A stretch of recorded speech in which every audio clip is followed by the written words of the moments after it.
Foundations of Amateur Radio.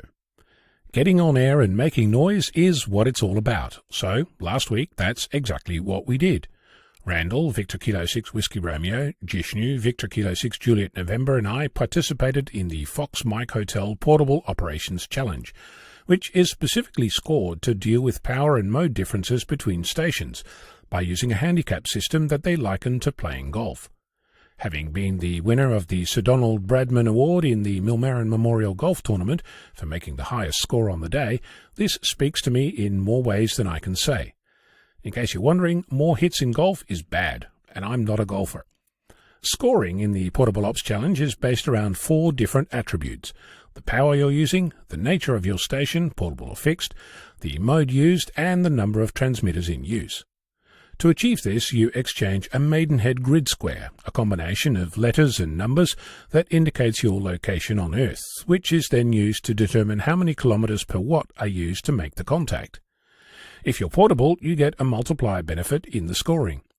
Depending on the perceived difficulty of the contact, you score more points. In this case, SSB is harder than CW, which in turn is harder than a digital mode. Finally, the more transmitters you have, the less each contact is worth. 2 transmitters means you score half the points for each.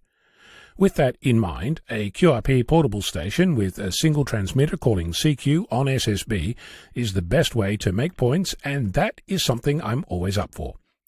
In our adventure, we opted for a slight change, instead using FT4 and FT8, using 40 watts, portable on the side of a hill in a local park, and during the 4 hours we were active, we managed 6 contacts, 1 over SSB, the rest using digital modes, and we all had several goes at getting the best out of our station. Our setup consisted of a small folding table next to my car with a computer, a radio, and a thermos flask with hot tea to ward off the chill in the air. Power was supplied by an 80 amp hour battery. The radio was an ICOM IC7300 that Randall brought along. The antenna we used was a Turlin Outbacker multi-tap whip that was attached to my car, with a 12-metre counterpoise rung along the gutter. None of us had ever seen such excellent conditions with such a low noise floor in the middle of the city. We were enjoying the last warm sun of the day from Kings Park in Perth, Western Australia. It's a 990-acre park, larger than Central Park in New York, set aside for public use in 1831 and gazetted as a public park in 1872.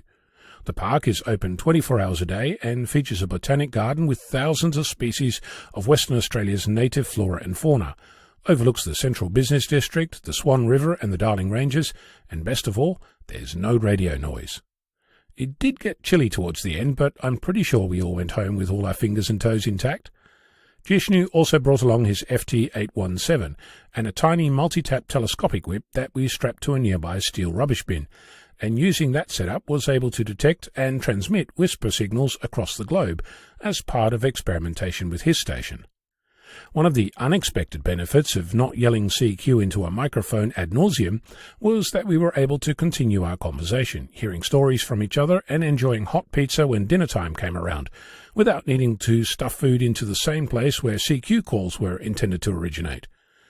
My car isn't quite ready to go completely portable, but this little outing again proved to me that portable vehicle-based operation has a charm all its own, and the Fox Mike Hotel Portable Operations Challenge is going to be on my dance card next time it comes around.